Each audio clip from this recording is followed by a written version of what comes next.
இது மகிமை நேரம். ஆண்டவரும் உலக இரட்சகருமாய் இருக்கிற இயேசு கிறிஸ்துவின் ஈடு இணையற்ற பரிசுத்த நாமத்தில் என் அன்பின் வாழ்த்துக்கள். இந்த நாளிலும் ஆபிரகாமுடைய வீட்டிலே வேலை செய்த ஒரு வேலைக்காரர், அல்லது அவருக்கு வேதத்தில் நாம் எலியேசர் என்று சொல்கிறோம். இந்த வேலைக்காரர் ஆபிரகாம் தன்னுடைய குமாரனுக்கு பெண் கொள்ளும்படியாக அவர் அனுப்பி விடுகிறார். எங்கே அனுப்புகிறாரு நீங்கள் பார்த்தீங்கன்னா தெரியும். நீங்கள் இந்த அதிகாரத்தை வாஸ்து பார்த்தீங்கன்னா இங்கே தெளிவாக நமக்கு சொல்லப்பட்டிருக்கும். 24ஆம் அதிகாரம். அப்பொழுது ஆபிரகாம் 24ஆம் அதிகாரம் 2ஆம் வசனம். அப்பொழுது ஆபிரகாம் தன் வீட்டில் உள்ளவர்களில் வயதில் மூத்தவனும் தனக்கு உண்டான எல்லாவற்றிற்கும் அதிகாரியமான தன் ஊழியக்காரன் நோக்கி, நான் குடியிருக்கிற கானானுடைய குமாரத்திகளில் நீ என் குமாரனுக்கு பெண் கொள்ளாமல் நீ என் தேசத்திற்கும் என் இனத்தாரிடத்திற்கும் போய் என் குமாரனாகிய ஈசாக்குக்கு பெண் கொள்வாய் என்று வானத்திற்கு தேவனும் பூமிக்கு தேவனுமாகிய கர்த்தர் பேரில் எனக்கு ஆணையிட்டு கொடுக்கும்படி நீ உன் கையை என் தொடையின் கீழ் வை என்றான். இங்க பாருங்க, சொல்றாரு, இந்த கானானியருடைய ஸ்திரீகள் இடத்துல பெண் கொள்ள வேண்டாம், நீ ஏன் இனத்தார் இடத்துல போய் பெண் கொள்ள வேண்டும். ஏன் ஆபிரகாம் ஈசாக்கிற்கு தன் விட்டு வந்த தேசத்திலே போய் பெண் கொள்ள? ஆண்டவர் சொல்றாரு, எப்பா உன் தேசத்தை உன் இனத்தை எல்லாத்தையும் விட்டுட்டு எனக்காக வாங்குறார். ஆனா இதே ஆபிரகாம் திரும்பி அங்கே தான் ஈசாக்குக்கு அவர் பெண் எடுக்கிறதை நான் பார்க்க முடியும். சொல்றேன், இந்த கானானிய நான் குடியிருக்கிறவங்க கானானியர்கள் இருக்காங்க, இங்க நீ பெண் கொள்ளாத, வேண்டாம், நீ என்னுடைய தேசத்திற்கு போ, ஏன் இனத்தார் இடத்திற்கு போ. ஏன் அப்படின்னா நீங்கள் தெளிவாய் ஒன்றை புரிந்து கொள்ள வேண்டும். ஏன் இவர் கானானியரிடத்திலே இந்த ஆபிரகாம் பெண் கொள்ளாமல் தன்னுடைய சொந்த இனத்திற்கு அவர் போய் சொல்லுகிறார்? இங்கே ஆபிரகாம் என்கிற தேவ மனிதர் பிரித்து எடுக்கப்பட்ட ஒருவர், பிரித்து எடுக்கப்பட்ட ஒருவர். ஆனால் கானானியர் அப்படி அல்ல, அவர்கள் பிரித்து எடுக்கப்படாத ஒருவர். வேதத்தின்படி அந்நிய ஜாதியார், பிரித்தெடுக்கப்படாத ஒருவர். இந்த ஆபிரகாமுடைய குடும்பத்தாரோடு கூட அல்ல ஆபிரகாமோடு கூட சம்பந்தம் கலக்க முடியாத ஒருவர்கள். ஆகவே தான் ஆபிரகாம் சொல்கிறார், நீ அங்க போ, இங்க வேண்டாம், நீ அங்க போய் என் குமாரனாய் இருக்கிற ஈசாக்குக்கு பெண் கொள்வாயாக. அங்க போகிற சமயத்துல நீங்க பாருங்க, ஆதியாகமத்தின் புஸ்தகம் 24ஆம் அதிகாரம் அதனுடைய 49ஆம் வசனம். அப்பொழுது நீங்களும் என் எஜமானுக்கு தயையும் உண்மையும் உடையவர்களாய் நடக்க மனதுள்ளவர்களானால் எனக்கு சொல்லுங்கள், இல்லை என்றால் அப்பொழுது நான் வலது புறத்திலும் இடது புறத்திலும் நோக்கி போவேன் என்றான். முன்னால் 48 வாஸ்து பார்த்தீங்கன்னா, தலை குனிந்து கர்த்தரை பணிந்து கொண்டு நான் என் எஜமானுடைய சகோதரன் குமாரத்தியை அவர் குமாரனுக்கு கொள்ள என்னை நேர் வழியாய் நடத்தி வந்த என் எஜமானனாகிய ஆபிரகாமின் தேவனாயிருக்கிற கர்த்தரை ஸ்தோத்தரித்தேன்.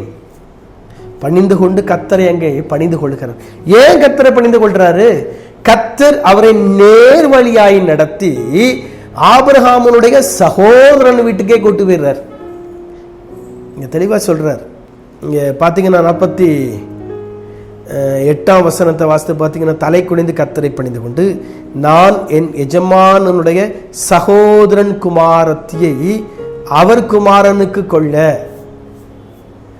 ஆபிரகாமுடைய சகோதரனுடைய குமாரனை வீட்டுக்கு அல்லது ஆபிரகாமுடைய சகோதரன் வீட்டுக்கு என்னை நேர் வழியாய் நடத்தின தேவனுக்கு ஸ்தோத்திரம், தேவனுக்கு ஸ்தோத்திரம். அப்போ ஏன்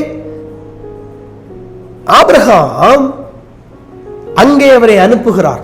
பாதாம் மரன் என்கிற இடத்துல தான் லாபான் பெத்துவேல் இருந்ததாக பார்க்க முடியும். அங்கே ஏன் அனுப்புறாரு இவரு? அங்கே ஏன் போய் சொல்றாரு?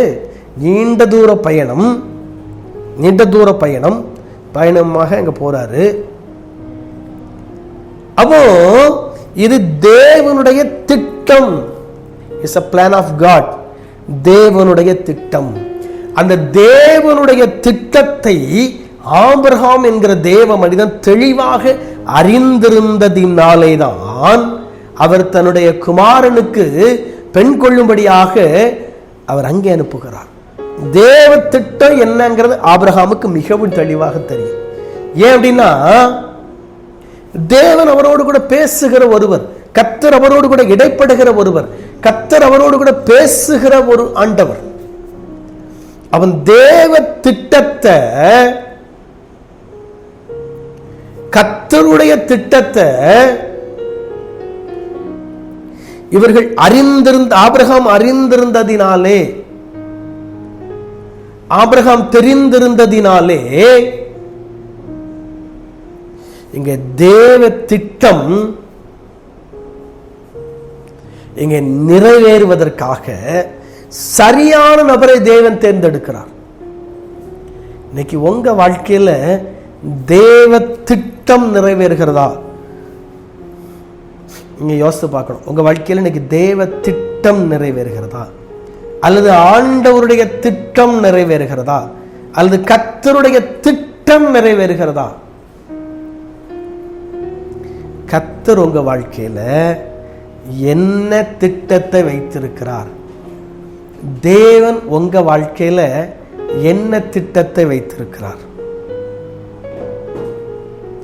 அந்த திட்டம் உங்க வாழ்க்கையில எப்படி நிறைவேற போகிறது?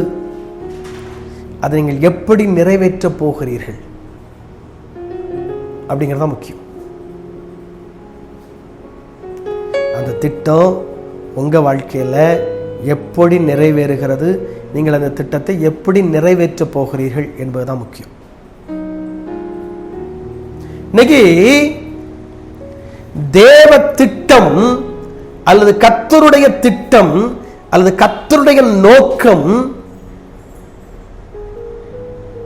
நம்முடைய வாழ்க்கையில நிறைவேற்றுவதற்கு, நாம் நிறைவேற்றுவதற்கு நாம் என்ன செய்து கொண்டிருக்கிறோம்?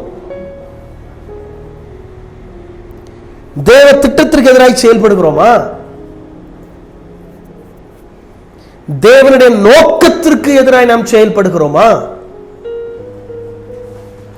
அவருடைய வார்த்தையை மீறி நாம் செயல்படுகிறோமா?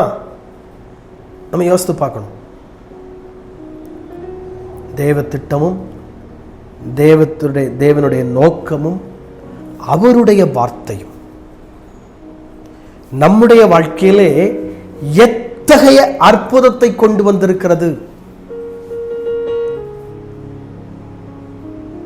தெய்வ திட்டத்தை ஆபிரகாம் தெளிவாய் அறிந்திருந்ததினாலே தன் குமாரனுக்கு ரெபெக்காள் என்கிற ஒரு நல்ல ஒரு பெண்ணை ஆண்டவர் கொடுத்தார். தெய்வ திட்டம் உங்க வாழ்க்கையில் எப்படி செயல்படுகிறது? தெய்வ திட்டத்தை, ஆண்டவருடைய திட்டத்தை அறிந்து நீங்கள் செயல்படுகிறீர்களா? ஆண்டவருடைய திட்டத்தையும் தேவ திட்டத்தையும் நீங்கள் அறிந்து செயல்படும் போது நிச்சயமாய் உங்களுடைய வாழ்க்கையிலே என் ஆண்டவராய் இருக்கிற இயேசு கிறிஸ்துவால் அற்புதங்களை செய்ய முடியும். தலைகளை தாழ்த்தி ஜெபிப்போம்.